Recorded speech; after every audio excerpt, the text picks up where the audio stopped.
Sri Lanka is a beautiful country that is home to many kinds of birds.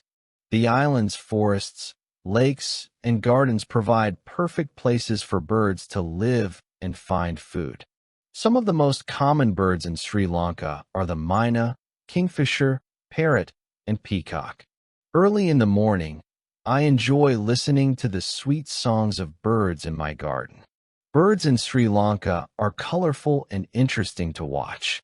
The peacock is known for its bright blue and green feathers and long tail. The kingfisher has a sharp beak and can catch fish from rivers and ponds. Some birds, like the parrot, can even imitate human voices. Many people enjoy bird watching as a hobby and take photographs of the beautiful birds they see. Birds are important to our environment. They help control insects and spread seeds. We must protect the birds and keep our surroundings clean for them to live happily.